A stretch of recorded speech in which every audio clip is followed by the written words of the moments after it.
ce que tu as ici, là, ce que nous avons sur la terre, là, son expression au ciel n'a pas de valeur. Vous comprenez? Si c'est ça là, nous on peut prendre pour aller montrer au ciel, là, ça n'a pas de valeur. Regarde chez nous-mêmes là, les espaces sont différents, hein? Mais quand ils changent d'espace là, ça perd sa valeur. Tu comprends, non? J'ai pris l'exemple de Ghana, et puis j'ai pris l'exemple de Bonoumé. Bon, Ghana, mais c'est encore loin.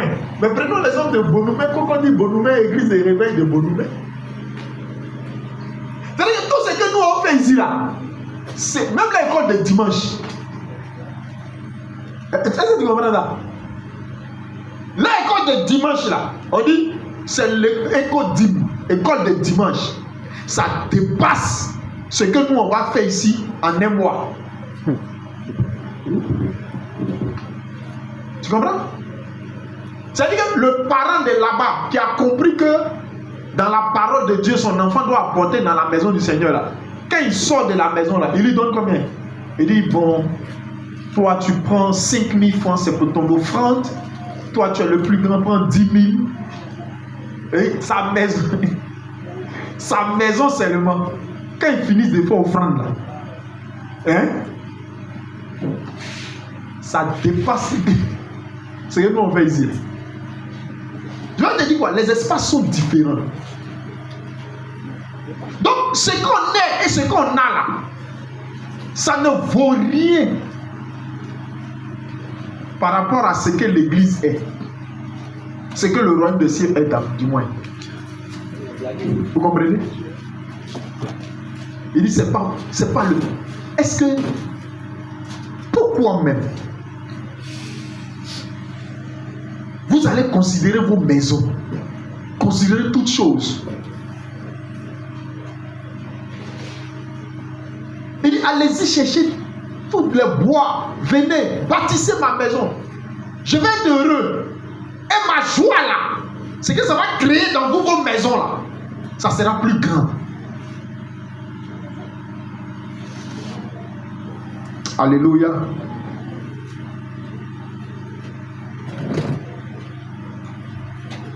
Il dit, je serai glorifié et je serai honoré. J'en aurai de la joie. Au verset 9, il dit quoi? Vous comptiez sur beaucoup. Quand vous ne faites pas ça là, quand vous voulez faire pour vous-même, quand c'est chez vous là, vous voulez laver à vie. Eh les amis, est-ce que vous savez qu'on se met en danger vis-à-vis du ciel, vis-à-vis de Dieu?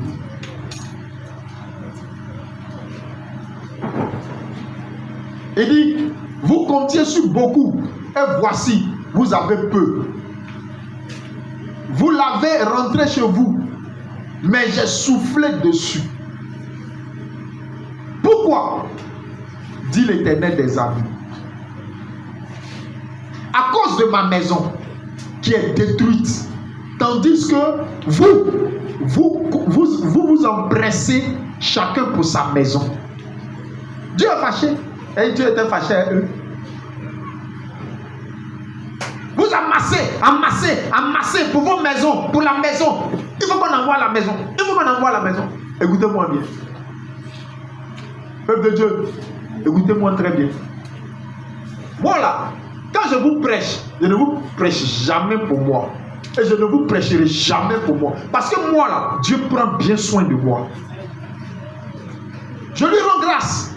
Il prend très bien soin de moi. Et j'en suis heureux. Et je sais qu'il ne cessera de le faire. Il va continuer à le faire. Mais vous avez vos pasteurs, les jeunes pasteurs. Voici pasteur Chirac. Il est quitté dans l'annexe là, il vient d'arriver. Il n'est pas ici, il est au milieu de nous. Qui des chrétiens de Rehoboth a dit une fois, je vais acheter seulement, ne serait-ce que riz maman, 5 kilos. Il est bien, pasteur, il faut prendre ça, il faut rentrer ça à la maison. Bon, peut-être vous pouvez lui donner, puis il va aller vendre sur la route là-bas. Bon, je peux ne pas savoir. Mais au moins, depuis il est là, tout ce qu'on lui donne là, il vient me dire. Même s'il ne me dit pas tout, il me dit l'essentiel. Personne. Alors que chaque fois là, hein, si le mois est fini, si vous même fouillé dans vos maisons là, et un jour il va vous rendre visite spécialement pour faire un contrôle d'approvisionnement. Je suis actuellement là, les cuisines sont garnies, les sacs de riz sont déposés. Mais qui pense à la maison du Seigneur, aux serviteurs de Dieu, ces jeunes-là? Voilà la femme du pasteur Konaté. Lui, il est en stage là-bas. Son mari même n'est même pas avec elle. Qui des chrétiens ici a une fois l'intelligence de dire, ah, la femme là, elle est seule, hein, à en prendre au moins 5 kilos, à le lui donner, elle va se fortifier ça. Comme son mari n'est pas là, nous on va le remplacer pour peu de temps. Qui? Rien. Mais si c'est pour la maison là, la maison, même s'il pleut, on l'a au marché. Vrai ou faux? Vrai. On va aller au marché, même s'il pleut. Peu importe. Oui, on n'a pas ça. Mais tout pour nous. Oh Dieu, bénis-moi. Oh Dieu, c'est moi. Oh Père Céleste, moi-même. Tu vas où est ça? C'est ici. Descends, Seigneur. Pourquoi? Maintenant, quand il finit de mettre tout ça là dans ta main, ça va où? Tu payes 25 kilos. Dans 25 là, souvent même là, pour que tu partages eux-mêmes là, ceux chez qui tu as payé, eux-mêmes ils ont divisé. Ils ont fait ça 5 kilos, 5 kilos, 5 kilos, 5. Pour que tu enlèves et facilement pour aller donner. Mais tu ne fais même pas. Le fait que tu achètes le sac là, ça ne t'interpelle pas. Est-ce que tu comprends même le message qu'on te donne dans le sac? Eux-mêmes là, ton riz tu as mangé, ils ont divisé ça en 5, en 5, en 5, en 5 et en 5. Mais tu n'as même pas le message qui t'adresse. Il dit 5 là, c'est pas que tu manges tout. Prends un, va chez un pasteur. Laisse celui qui est là-bas là. C'est son problème. Donne aux autres. Et ta maison ne manquera pas de nourriture. Et ce qu'il dit. Pourquoi on ne mange pas? Pourquoi on manque de nourriture? Vous voyez? Parce qu'on s'est dit quoi? Non, ça ne suffit même pas. Ça ne suffit même pas. Souvent là même là, quand on te montre l'argent du marché, là, on dit ça là, ça peut faire quoi au marché? Ça ne peut rien faire. Ça là qui est là, ça ne peut rien faire déjà. Et puis c'est dans ce qui ne peut rien faire là, je vais encore enlever quelque chose pour aller être généreux. Vous comprenez ça? Ce n'est pas le temps de faire ce qui est à l'Éternel. Il dit, si tu ne veux pas faire ce qui est pour Dieu là, tu vas te fatiguer. C'est ce que les Ivoiriens appellent courir dans le sac. Tu cours, tu te dis que tu cours, tu te vas loin, et puis tu cours. Attends, il a déjà fait 1 kilomètre. Quand tu regardes autour de toi, tu te rends compte que tous ces efforts que tu as fait là, tu n'es pas allé quelque part. Mais celui qui a cette intelligence de la maison de Dieu, de la maison du Seigneur, qui la met en priorité, il faut que je donne mon temps à Dieu. Je dois être à l'heure à l'église. Je dois être à l'heure.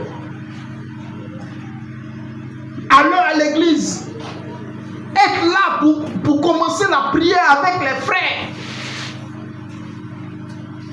Si tu as cette intelligence-là, je te dis la vérité, je te mets au défi. Tu ne vas même pas faire beaucoup, mais tu vas recevoir beaucoup. Amen. Et puis vous attendiez beaucoup, et vous avez eu peu.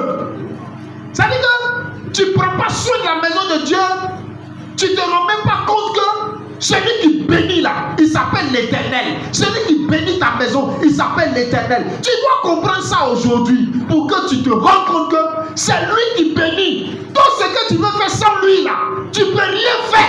Frère, tu vas courir dans le sac. Alléluia. Vous attendiez beaucoup et vous avez reçu peu. C'est comme ça, quand tu fais sa part, quand tu te souviens de sa maison, quand tu es dans sa présence, quand tu mets en priorité sa maison, tu vas faire quoi? tu vas envoyer peu, tu vas s'aimer peu, et puis tu vas récolter beaucoup. Parce que celui qui bénit là, tu sais l'honorer. Il dit, allez-y couper les branches là, venez construire ma maison. J'en aurai quoi? De la joie. J'en aurai de la joie. Et j'en serai glorifié. Quand on entend dire, ah, c'est la maison de ça, c'est la maison de Dieu. Les gens même ne savent pas s'ils doivent enlever leurs chaussures ou bien ils doivent marcher avec ça. C'est ça.